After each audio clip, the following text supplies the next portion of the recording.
16 जनवरी का दिन था। वह सब हैदराबाद से लौटे थे। वहाँ डॉक्टर्स ने कहा था कि अपना ईसीजी आदि ये तुरंत करा दें, लेकिन 18 जनवरी समीप थी, तो भाई साहब ने सोचा 18 के बाद कराएंगे। मैं तो दिल्ली में थी। भाई साहब का फोन आया था कि ऐसे ऐसे तकलीफ बताई है। मैंने भाई साहब को कहा भाई साहब चेक करा लें तो अच्छा है, 18 के बाद कराऊंगा। मेरे को 16 जनवरी एक दिन के लिए मधुबन आना था क्लासेस के लिए। मैं आई थी और क्लासेस करा रही थी। दोपहर बाद आनंद भाई का फोन आया, भाई साहब दोपहर की सोए नहीं है। मैं क्यों नहीं सोए हैं? तो कहा कि भाई साहब को सांस ठीक से नहीं आ रहा है। मैंने अपने डॉक्टर्स को बताया, डॉक्टर्स बने तो डॉक्टर्स को बुलाया क्या, कंट्रोल करने की कोशिश की, थोड़े ठीक भी हो गए, लेकिन बात थोड़ी बड़ी हुई थी। शाम को मुझे फिर क्लास कराना था डायमंड हॉल में। मैंने पूछा भाई साहब मैं जाऊँ क्लास कराने? वैसे कहा जाऊँ। और यहाँ मुझे बनारसी भाई मिले डायमंड हॉल में। मैंने बनारसी भाई से कहा भाई साहब की तबीयत ठीक नहीं लग रही है, आप जाके थोड़ा देखना। बनारसी भाई वहाँ गए। मैंने क्लास कराया तो बहनों ने, मेरा क्लास का टाइम पूरा हो गया था, लेकिन कुछ बातें रह गई थी, तो बहनों ने कहा उसको बहन जी कंप्लीट कर लीजिए।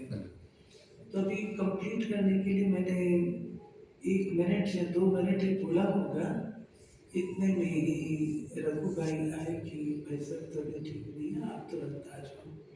मैं स्टेज से ही चली गई। वहाँ डॉक्टर्स बैठे थे। भाई साहब बोले ये मुझको हॉस्पिटल ले जाना चाहते हैं। मैंने कहा भाई साहब कोई बात नहीं, हम जाएंगे हॉस्पिटल। तो ट्रॉमा में जाना हुआ। रात को कंट्रोल में चीज़ नहीं आई और सवेरे आनंद भाई का फोन आया लगभग 3:30 बजे, 3 बजे, दीदी भाई साहब तबीयत ठीक नहीं है, आप अहमदाबाद जाना होगा। मैंने नहा धो करके तुरंत पहुँची। तो वहाँ पर भाई साहब जैसे ही मैं पहुँची, डॉक्टर हरी ने मुझे कहा कि भाई साहब को वेंटिलेटर पर डालना होगा। मैंने कहा ऐसा क्या हो गया, वेंटिलेटर पर डालना होगा? कहा नहीं डालना होगा। वहाँ अपोलो में गए। अपोलो में भाई साहब की सारी चेकिंग हुई और एक दिन पूरा उन्होंने चेकिंग में लगाया। दूसरे दिन उन्होंने बताया कि मित्राल वॉल वो अलग हो गया है, जैसे कोई गेट होता है रस्सी से बंधा होता है और रस्सी टूट जाए तो वो फ्री हो जाता है, तो ऐसा हो गया है। और ऑपरेशन तो हम लोगों ने, और भाई साहब की आयु 92 और ये जो ऑपरेशन है ये बहुत ही डिफिकल्ट ऑपरेशन है और आमतौर पर भारत में करते भी नहीं है। लेकिन फिर भी हमने गूगल देखा और डॉक्टर मोहित गुप्ता को भी बुला लिया। 2 टीम डॉक्टर्स की थी। एक तो थी जो कि हैंड्स अप कर दिए कुछ नहीं हो सकता। दूसरी डॉक्टर प्रताप ने कहा इट इज़ अनएक्सेप्टेबल, मैं इस चीज़ को स्वीकार नहीं करता हूँ और हमको कोई चीज़ निकालनी पड़ेगी। डॉक्टर प्रताप ने, फिर डॉक्टर मोहित गुप्ता, फिर सर्च किया शॉर्ट में। वैसा को बाबा की जबरदस्त मदद हर एपिसोड पे रही है। कमाल की बात यह है, वह व्यक्ति जो जैसे रेडियोलॉजिस्ट होते हैं ना, रास्ता बताते हैं कहाँ से जाना है, ऐसे वो व्यक्ति जो वर्ल्ड का बेस्ट पर चांस नीचे डॉक्टर के ऑफिस में बैठा था।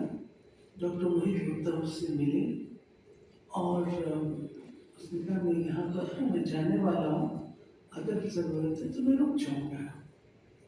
इतना बड़ा व्यक्ति कहीं मैं रुक जाऊँगा। मोहित गुप्ता ने कहा आप लोग जाके बात कर लो।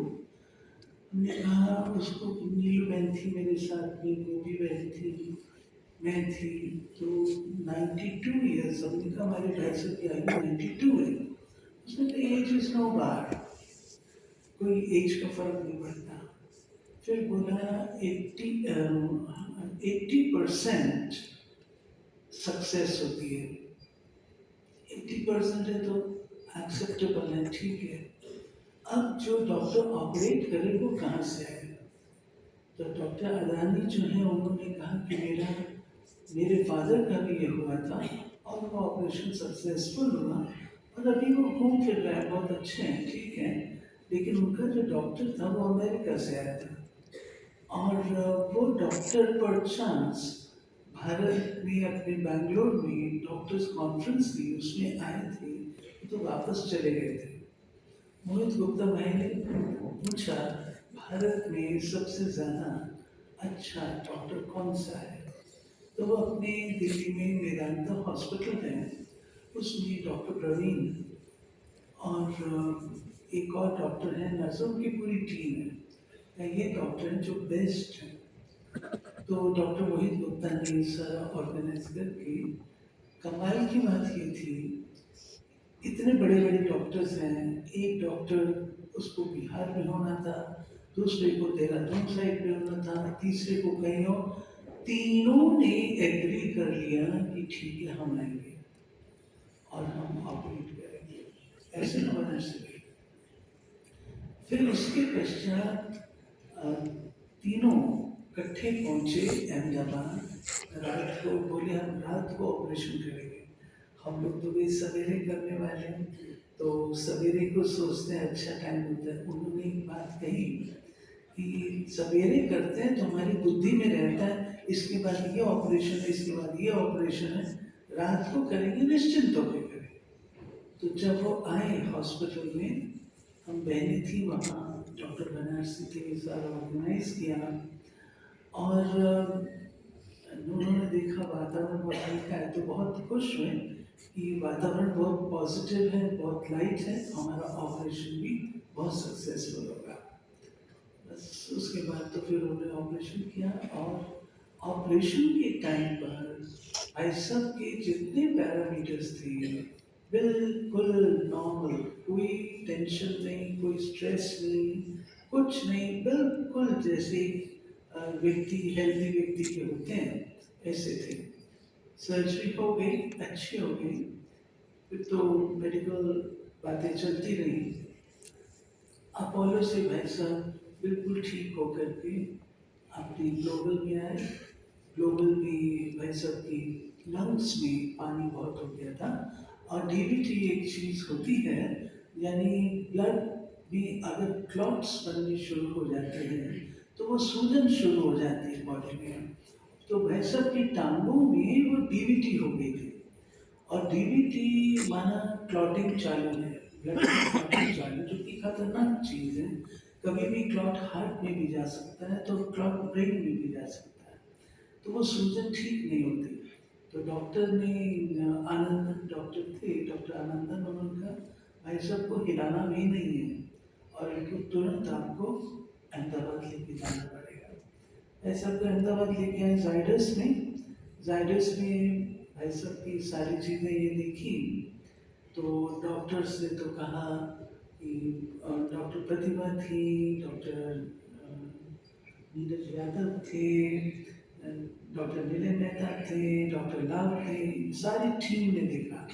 उसके बाद मेरे को बाहर आकर के बनारसी भाई भी थे, शायद सपना बहन भी थी, बाहर आके हम लोगों को बोला कि बहुत डिफिकल्ट बात है और बहुत कठिन है। तो मैंने कहा कोई बात नहीं डॉक्टर, आप अधिक से जो भी आप कर सकते हैं। उन्होंने ये कहा कि आप ऑप्टिमिस्टिक है लेकिन हम रियलिस्टिक हैं। मैंने कहा कोई बात नहीं, आप रियलिस्टिक है लेकिन ऑप्टिमिज्म रखकर कहते यस वो हम करेंगे। लेकिन भाई साहब की जो व्यवहार था, भाई साहब का जो उनके साथ इंटरेक्शन था, रिस्पॉन्स था, कोऑपरेशन था। अपोलो के हॉस्पिटल से जब भाई साहब निकले हैं, सब डॉक्टर्स रोज आकर के भाई साहब से आशीर्वाद लेके जाते थे। वे सिर पर हाथ रखिए हमारा, और भाई साहब सबको सफलता का वरदान देते थे। क्योंकि यंग थे, तो यंग व्यक्ति को सफलता चाहिए, तो सफलता का वरदान देते थे। ऐसे जायडस में एकदम टाइट थे डॉक्टर्स, लेकिन धीरे धीरे सॉफ्ट होते हुए हम सबका व्यवहार भाई साहब का तो इतने कोऑपरेटिव। भाई साहब लिखते थे, वेंटिलेटर पे उनको डाला और बहुत कुछ। और फिर हम लोग को कहा कि पेस मेकर डालना पड़ेगा, निकाल दीजिए, जैसे भी ठीक हो सकते हैं। 3 बार भाई साहब के साथ एपिसोड्स बहुत डिफिकल्ट हुए, जैसे गए और फिर आए, ऐसा हुआ। लंबी स्टोरी है, शॉर्ट करते हुए 3 बार है, लेकिन बाबा की जबरदस्त मदद हर स्थान पर हमने अनुभव की। अंत में जायडस से उनको स्टेबलाइज कर लिया और हम शांति बनाने को तैयार है। एम्बुलेंस नीचे आ चुकी है, सिर्फ ऊपर से नीचे जाना है। और उसके साथ साथ हम लोग का तो सामान भी शांतिवन के लिए रवाना हो चुका था, आ चुका था शांतिवन। सिर्फ गाड़ी में बैठना था। अचानक सब डॉक्टर्स खड़े हैं, छुट्टी ले रहे हैं, गुड बाय कर रहे हैं। अचानक क्या ऑब्जर्व करते हैं, भाई साहब का पेट बहुत जोर जोर से हिलना शुरू हो गया। ये क्या हो रहा है? भाई साहब खांसी आ रही है? नहीं। ऐसा कोई हिचकी आ रही है? नहीं। तो ये पेट क्यों हिल रहा है? उसी समय ईसीजी लिया तो ईसीजी ठीक नहीं था, और भाई साहब को फिर से आईसीयू में शिफ्ट किया। आईसीयू में शिफ्ट करके देखा तो पेस मेकर डालने की जरूरत थी। पेस मेकर डाला। पेस मेकर डालने के पश्चात फिर भाई साहब को नॉर्मलाइज कर लिया उन्होंने, और वहाँ से उन्होंने कहा अब आप इनको दिल्ली में मेंटेन कर सकेंगे। शांतिवन अभी हम ले जाने के लिए आपको एडवाइस नहीं करते हैं, क्योंकि वहाँ पर डॉक्टर्स अवेलेबल नहीं हो पाएंगे और अभी इनको डॉक्टर्स की निरीक्षण की आवश्यकता है। तो आप दिल्ली में रखें। वहाँ से यहाँ से अहमदाबाद से पहुँचने में 3-4 घंटे लगता है, वहाँ समीप है, जल्दी पहुँचेंगे। भाई साहब को शिफ्ट करना है, शिफ्ट करना है। एयर एम्बुलेंस बहुत बड़ा रिस्क था। एयर एम्बुलेंस वेंटिलेटर पर पेशेंट है और उसको शिफ्ट करना है, ये बहुत ज़बरदस्त रिस्क की बात है। लेकिन हम लोगों ने वो रिस्क लिया क्योंकि बाबा साथी है, और हमें ये पता है बाबा ने अपने बच्चे को जब तक रखना है सो रखना है, और ड्रामा के आगे तो कोई कुछ भी कर नहीं सकता। लेकिन भाई साहब कहें कि मैं एयर एम्बुलेंस से नहीं जाऊंगा, उसका खर्चा बहुत है, नहीं जाऊंगा। मैं भाई साहब कैसे जाएंगे आप? मैं बाई रोड जाऊंगा। मैंने भाई साहब वेंटिलेटर पे रोड बाई रोड कैसे जाएंगे? नहीं, आई विल नॉट गो। सीधी बात, आई विल नॉट गो। तो डॉक्टर्स को कहा कि अब आप समझाइए। तो डॉक्टर्स ने समझाया। डॉक्टर्स ने कहा कोई स्पॉन्सर कर रहा है, यज्ञ का खर्चा नहीं होगा। भाई साहब ने कहा नहीं, जो स्पॉन्सर कर रहा है वो भी तो कोई होगा, इसलिए मेरे को वो मंजूर नहीं है। लेकिन फिर उनको जब बतलाया, प्रिकॉशन सारी बताएं, तो उन्होंने स्वीकार किया और भाई साहब दिल्ली आए। दिल्ली में आईसीयू सेट करने का आजकल वहाँ पर बिजनेस हो गया है, तो वो सेट उन्होंने बहुत अच्छा कर लिया, और हॉस्पिटल की अप्रूवल होती है, वो सब चीज़ देख करके बहुत अच्छा था। मैं टीम को बाहर लाख लाख बधाई दूंगी, शुक्रिया उनका करूंगी। हमारी जो टीम थी, टीम जबरदस्त थी। जो सारे भाई बहन, आनंद भाई, रघु भाई, ज्योति भाई, संजय भाई, हमारी सुमन बहन, सपना दीदी, सविता दीदी, सब टीम एक क्लास। और सबको भाई सबसे प्यार भी है। और बाय टर्न रहते थे। उनके 4 nurses assistants round the clock 24 घंटे रहते थे। 2 सवेरे 2 शाम, एक हमारी ओर से रहता था, सुमन बहन दिन में रहती थी, संजय भाई रात को रहते थे। इस प्रकार 3 व्यक्ति हर समय भाई साहब के साथ थे। अरे प्रदीप भाई भी थे, मैं सॉरी नाम लेना भूल गई, प्रदीप भाई ख्याल नहीं करना। तो इस प्रकार सारी जो है हमारी चलती थी बहुत अच्छी तरह से। और भाई साहब बहुत अच्छा रिस्पॉन्ड दे रहे थे, बहुत अच्छा। थोड़ा बहुत बीच में होता था तो वो ठीक हो जाता था। हमारे भाई और नर्सेस जो थी बहुत अच्छा हैंडल कर रहे थे। भाई साहब फिजियोथेरेपिस्ट बहुत अच्छा था, वैसा का डाइट ठीक हो गया। और आप सबने देखा उनके दिल की, भाई साहब सिद्धि स्वरूप पुरुष थे। उन्होंने संकल्प किया और वो होगा ही। भाई साहब कहते थे मैं शांतिवन जाऊंगा। उनके मन की इच्छा थी कि मैं इस तरीके से बीमार होकर के मैं नहीं जाना चाहता, मैं व्हील चेयर पे जाऊंगा। और 1 महीना, सुमन बहन और संजय भाई बताएंगे, आ जाएगा, 1 महीना हो गया था जो भाई साहब का वेंटिलेटर निकाला हुआ था। जिस चीज को डॉक्टर्स सोच रहे थे बहुत कठिन है, हमारे संजय भाई और सुमन बहन ने मिल करके इस चीज को साकार किया। और 1 महीना भाई साहब बिल्कुल वेंटिलेटर पर नहीं थे और उनको स्पीकिंग वॉल्व लगाया था। भाई साहब ने बोला ओम शांति, जूली बहन को इंटरव्यू दिया। भाई साहब सोचते थे शायद मैं बोल नहीं पाऊंगा, लेकिन जब उन्होंने वो बोला तो उनके अंदर वो कॉन्फिडेंस भी आया। इस प्रकार से उनकी हेल्थ बिल्कुल ठीक थी।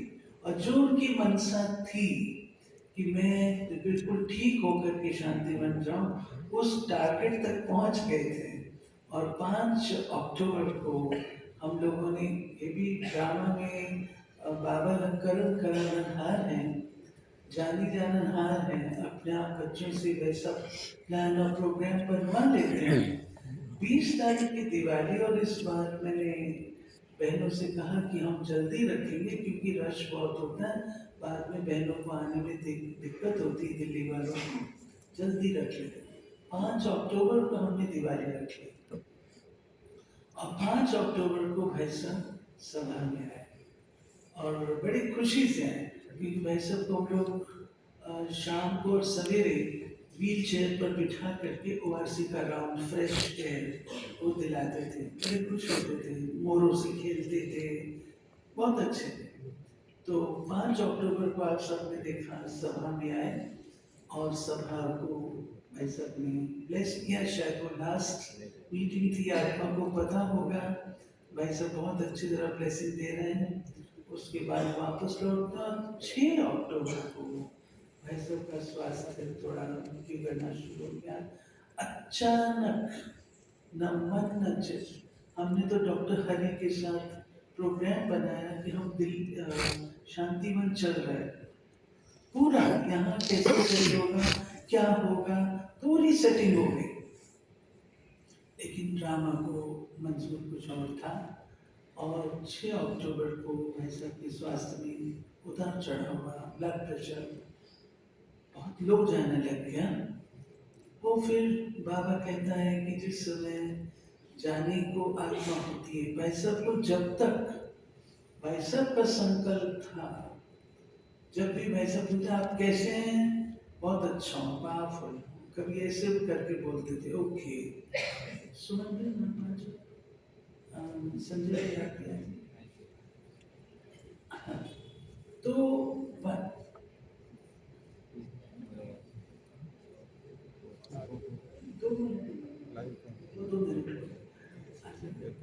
तो ये कंप्लीट होने पर फिर से हमको फोर्टिस लेके जाना पड़ा। फोर्टिस में उनकी हालत इंटरनल ब्लीडिंग थी, लेकिन भाई साहब ने कभी अमृत वेला मिस नहीं किया, कभी मुरली मिस नहीं की, कभी नुमा शाम मिस नहीं किया। जो प्रेरणा भाई साहब की आती थी, भाई साहब की लिखत में आती थी, वो सब लिखते हमारे पास है। वो लिखत सहित हम किताब छपाने की कोशिश करेंगे, भाई साहब की ओरिजिनल हैंड राइटिंग में। और वो प्रेरणा लिखते थे। फिर भाई साहब कहते हैं प्रेरणा मैं नहीं दे सकता हूँ, प्रेरणा बाबा की होती है। ज्ञान की गहराई बहुत अच्छा सारा रहा।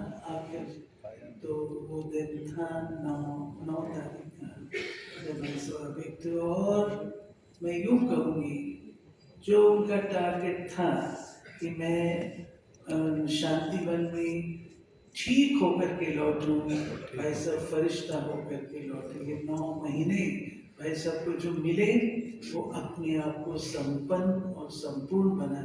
चेहरे की चमक भाई साहब की जबरदस्त थी। जो आते थे देखते थे, कमेंट करते थे। भाई साहब ने अपना रोल A1 जिसको मैं कहूँ प्ले किया। और आखिर जो है वो उड़ के गया। पीछे भी हम लोग को कोई दुख नहीं है। हम लोग जो सारे हैं वैसे टीम में किसी को दुख नहीं है, परंतु भाई साहब की जो चीज़ें हैं वो याद तो जरूर करते हैं, शक्ति भी मिलती है, और जो शिक्षाएं उन्होंने दी हैं उनको साकार भी अवश्य करें।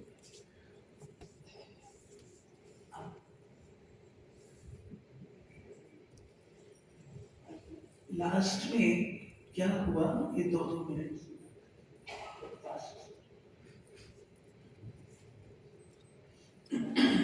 क्योंकि सुमन बहन और संजय भाई ये 5-5 महीने थे। वो तो 8 महीने था संजय भाई, सुमन 6 महीने।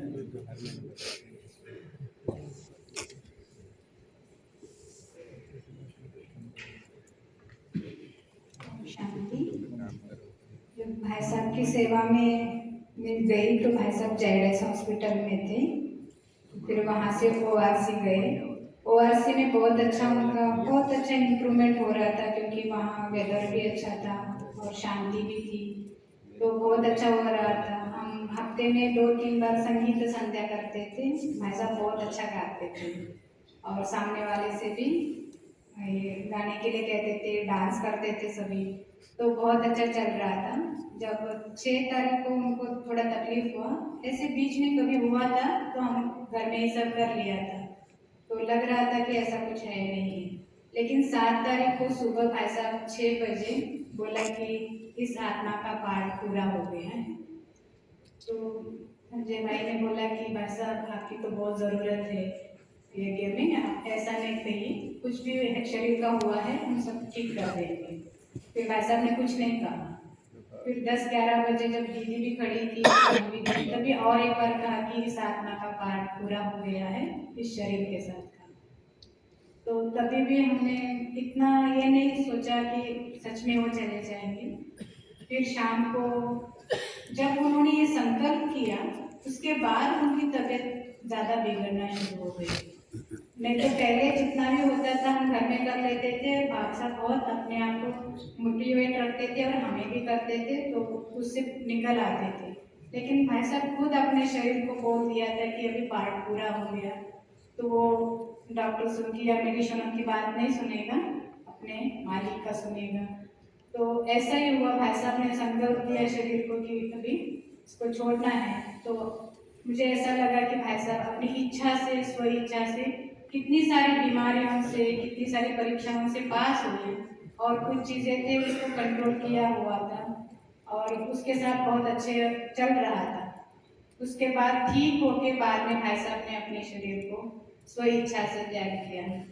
तो ऐसे 7 तारीख को रात को है ना, 8 तारीख लग गया था, 11-12:30 तक हम हॉस्पिटल पहुंचे थे। वैसे हॉस्पिटल जब भी जो भी मेडिसिन चल रहे थे कोई भी इतना काम नहीं कर रहे थे, धीरे धीरे उनका स्वास्थ्य बिगड़ता ही गया। उसके बाद जब 8 तारीख का 11-11:30 रात को बजा था, तब मुझे ऐसा फील हुआ कि उनके चेहरे पे बहुत चमक बढ़ रही थी, बहुत संतुष्ट वाली, बहुत शांत वाली, मानो वो कह नहीं सकते इतना एक बहुत ये हो रहा था। तो मैं उनके माथे पे हाथ रख के, एक हाथ उनके हाथ में रख के ऐसे खड़ी थी। तो मुझे ना उनका शरीर फील हो रहा था, ना मेरा शरीर फील हो रहा था। जैसे शब्दों में नहीं कह सकते, वैसा कुछ अनोखा एक अद्भुत अनुभव हो रहा था। तो ये मैंने दादी के साथ भी देखा था अंतिम टाइम में। तो मुझे बहुत मन भरा गया कि लगा कि शायद कुछ घटना घटने वाली है।